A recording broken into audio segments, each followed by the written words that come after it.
Ninja Gaiden has been around for a long time now. All the way back in 1988 when it was out in the arcades, most people didn't even get the chance to play this version. Though a lot of people, including myself, got the chance to play it back in the NES era, when it was released in 1988 with the original Ninja Gaiden. And it is considered to be one of the best action platformers for the system, based on its difficulty and cinematics that they are thrown in. And at the time, there was nothing like it. Most games tried to do everything they could to be like it, but ended up failing in the process.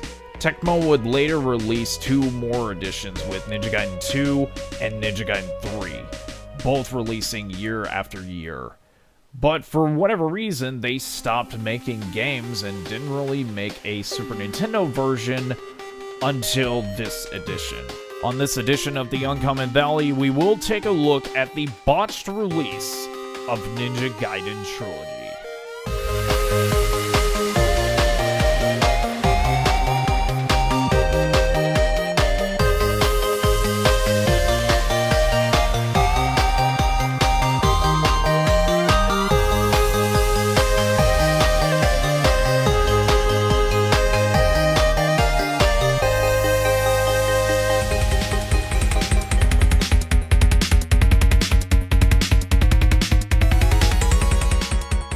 Unfortunately didn't have much of a chance to play this back in the 90s when I was pretty much playing other things like Super Nintendo, and then later in life would actually play the N64, and since then I've been gaming on other platforms.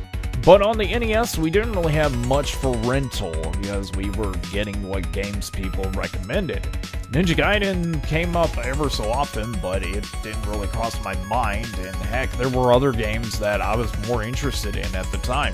We had a decent collection of games, but I would honestly say my first real experience playing Ninja Gaiden would be back in 2012 when Sinister 1 had his playthrough. Most people won't really know who Sinister 1 is, but he is a well-known speedrunner for doing pacifist runs of the first Ninja Gaiden. I was immediately impressed with how the playthrough was, and lo and behold, I decided to pick it up and consider it to be probably top 10, if not top 5 favorite NES games of all time. But that is not the one we are talking about today. We are, of course, jumping into what is regarded as one of the more uncommon, if not rare, games for the Super Nintendo in Ninja Gaiden Trilogy. And the history around this is a little bit confusing, but I will try to go into some bit of detail as to why I feel this game was doomed from the start and why there weren't that many copies that are floating out there. As for compilations as a whole, there are a lot of them that are out nowadays, but back in the 80s and of course the 90s, they weren't really that known. Some of the earliest compilations that were released in the 80s is, of course, the very well-known compilation pack of Mario Duck Hunt, and, of course, the later released Donkey Kong Classics, which would include the first two Donkey Kong arcade games. And they're pretty good ports, all things considered, except for a couple of things that were taken out, like the pie level. But why is it that most people don't know about this game? In issue 75 of Nintendo Power, it had a full walkthrough of it, but the other thing that got everyone's attention was the more intriguing Virtual Boy section. I might take a look into Virtual Boy stuff later on down the line, but for now we are, of course, talking about Ninja Gaiden Trilogy, and also talking about the other things of why this was a failed compilation. Ninja Gaiden did actually get a couple of updates in this compilation. One of the big ones was, of course, the video. Aside from a couple of color changes, there really isn't a whole much of an upgrade as far as that. Parallax scrolling was also removed in this release, and then the other big change was some of the dialogue. The soundtrack also got an upgrade as well, along with some sound effects.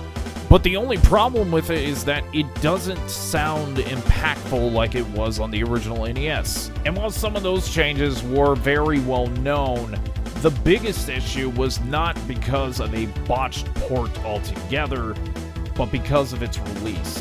1995 was the year that many people were getting into newer video game systems. Not only was the Saturn freshly new in the mindset of people, PlayStation 1 was about to come out nearly a month after this game's release. Its time frame was just sandwiched in between the hype surrounding Virtual Boy, and then on top of that, what many people consider to be one of the greatest RPGs of all time. Chrono Trigger, in fact. Chrono Trigger had its own section in Nintendo Power as well, so Ninja Gaiden Trilogy was immediately overshadowed by everything that was going on during this month. So much hype around next gen, new games that were coming out that had more people's interest, and also there wasn't really much of a difference as far as, well, the game as a whole. And unfortunately, it didn't sell well at all. While I don't have the numbers that are out there, I hardly see copies of these around in stores.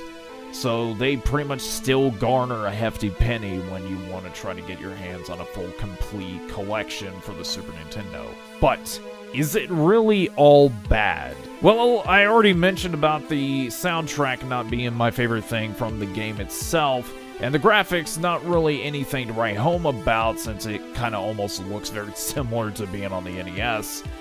I would say that it's still neat to have 3 Ninja Gaiden games all together in one pack as opposed to just having 3 separate cards that you have to worry about. So it is pretty neat, and the fact that they're wanting to give it another shot with the more modern 3D remakes and put them into like one compilation is a nice little package. So I am excited to be able to play that one. But for those who are interested to be able to play this, unless you're a die-hard Ninja Gaiden fan, I wouldn't really go out there and spend over $100 on something like this. There were things that they needed to update to make it more worthwhile of a purchase, but I wouldn't really think that this is much of a pickup for anybody interested. But that's all for this edition of the Uncommon Valley. Thank you for watching as we look to the past into the present.